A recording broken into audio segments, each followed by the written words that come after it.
Bismillahirrahmanirrahim. Assalamualaikum warahmatullahi wabarakatuh. Waalaikumsalam.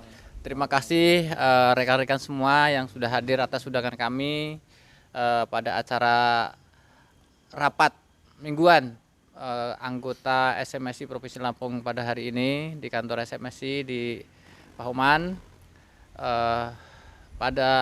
Sesuai agenda hari ini kita rapat pembentukan koperasi internal di lingkungan anggota SMSI Provinsi Lampung.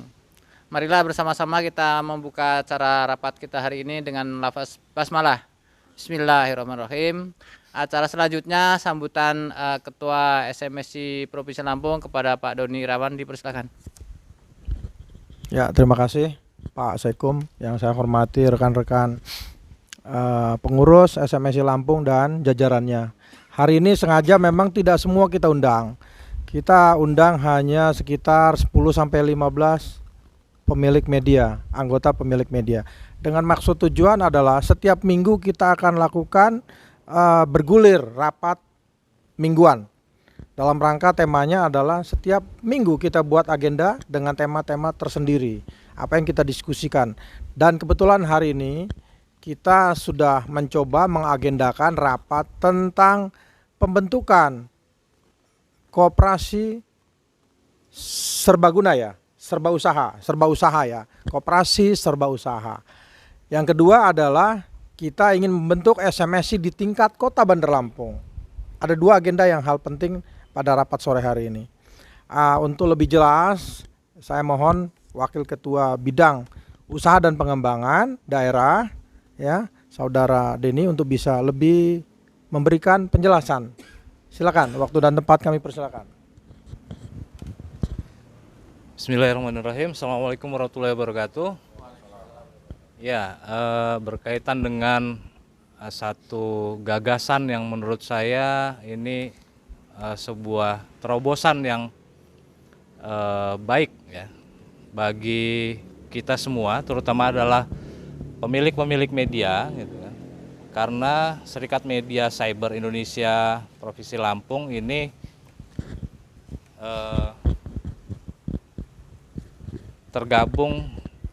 tergabungnya pemilik-pemilik media hampir 170 pemilik media.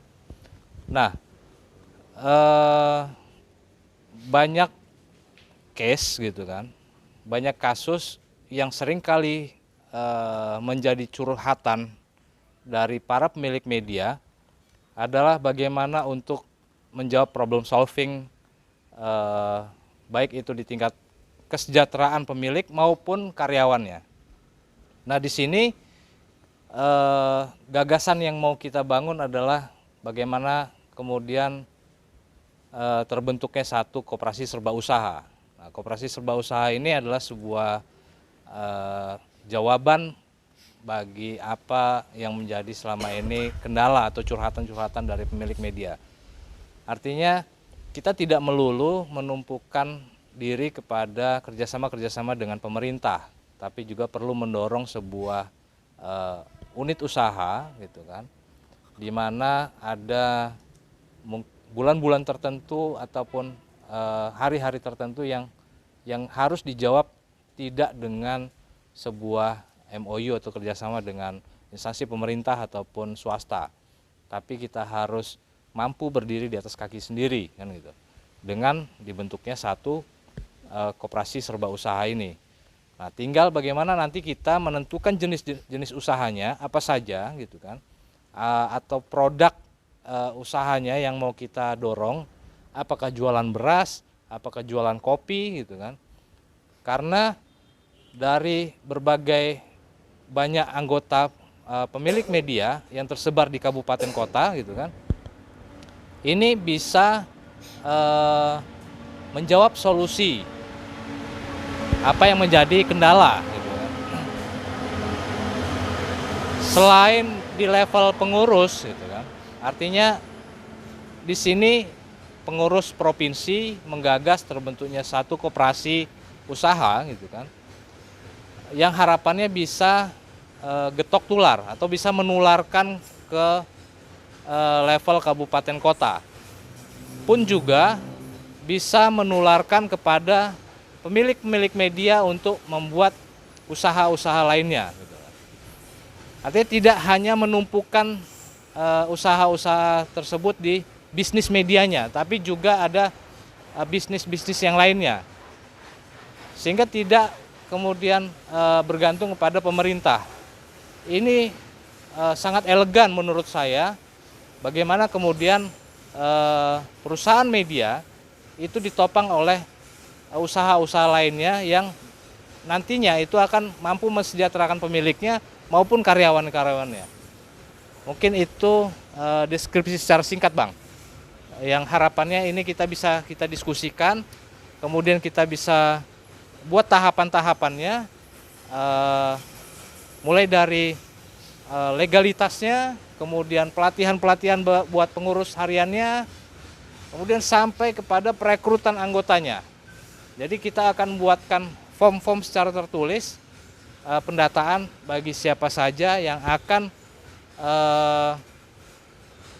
turut serta dalam keanggotaan Koperasi Serba Usaha SMSI ini.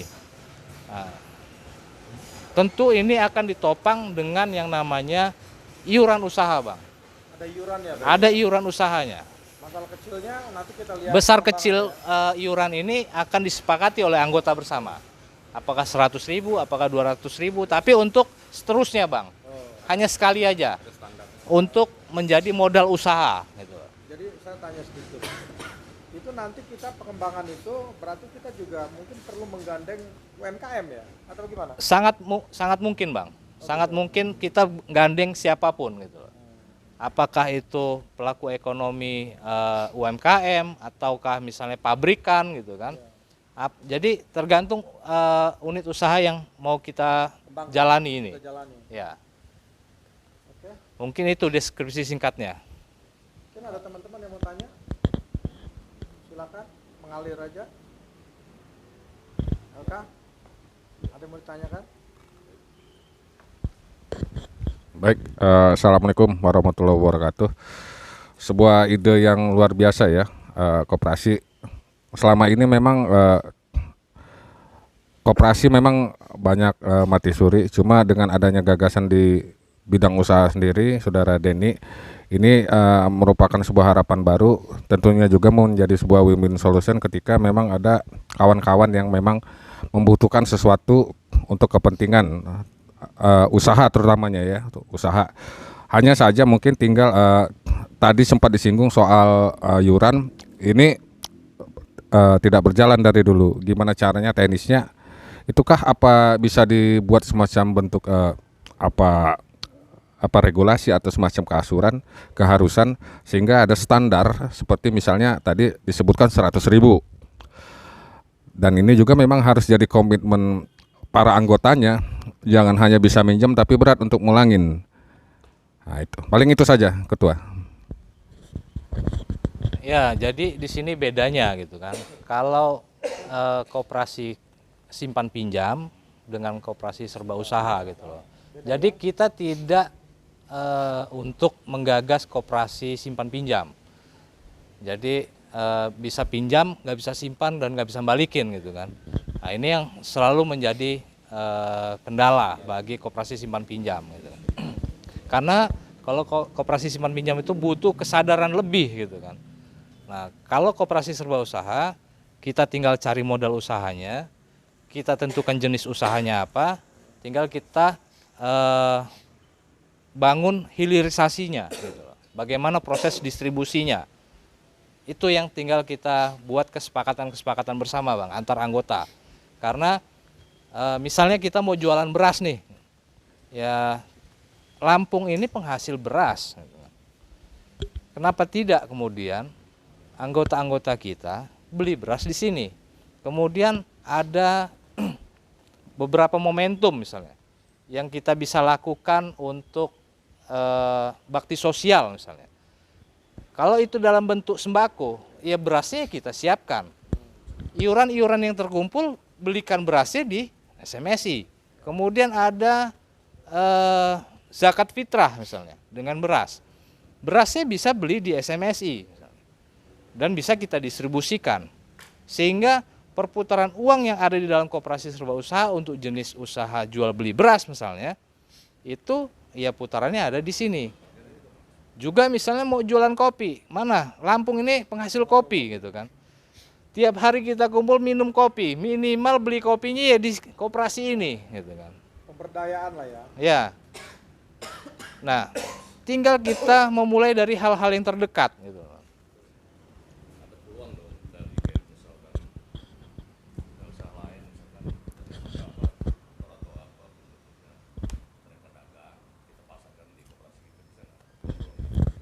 Ya, kalau pertanyaan Nasir, ada peluang nggak kita cari produk kemudian kita yang mendistribusikan? Sangat mungkin gitu loh.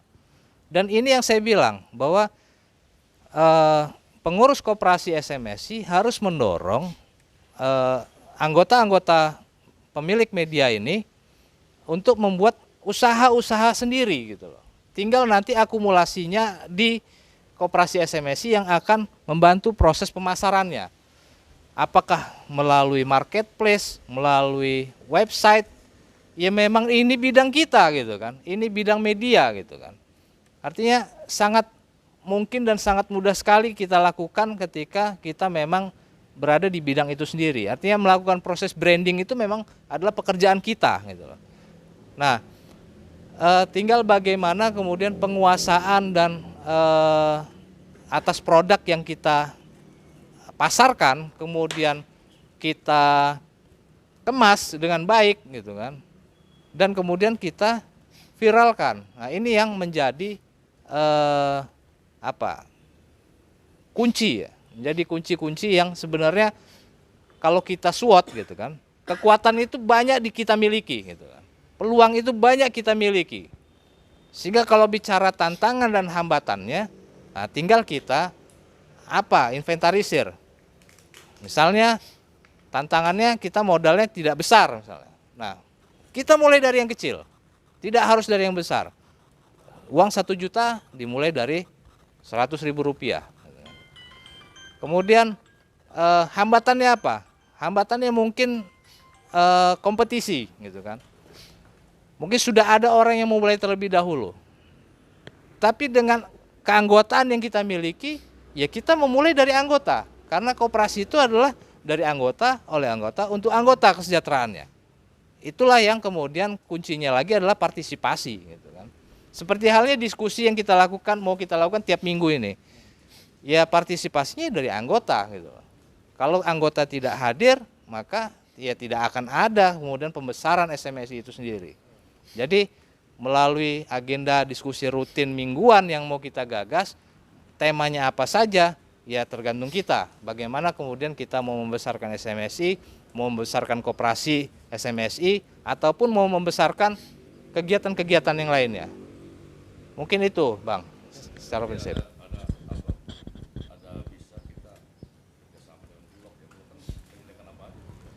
Ya, artinya nanti tinggal kita inventarisir mana instansi, perusahaan, UMKM yang bisa kita ajak kerjasama dalam proses jual belinya, gitu kan. Kalau kemudian pihak-pihak swasta saja bisa bertransaksi dengan seperti BUMN tersebut, kenapa tidak kita bisa lakukan itu, gitu. Artinya apapun yang bisa menjadi peluang dan ada koneksi jaringan yang bisa terbangun, saya pastikan itu bisa kita jalani. Sehingga tadi, makanya kalau kita analisis SWOT gitu kan, peluang-peluang tadi itu semua kita miliki gitu. Jaringan kita miliki, media kita miliki, teknologi informasi kita miliki, maka pekerjaan-pekerjaan itu akan sangat mudah bisa kita lakukan. Mungkin itu, Bang, secara singkat deskripsinya. Assalamualaikum warahmatullahi wabarakatuh. Baik, nanti kita rasa sementara itu diskusinya ya. Nanti kita kembangkan lagi. Saya rasa itu ya. Baik, nanti kita bahas satu persatu. Saya rasa sementara itu. Terima kasih rekan-rekan. Kita lanjut dengan apa yang menjadi agenda tadi.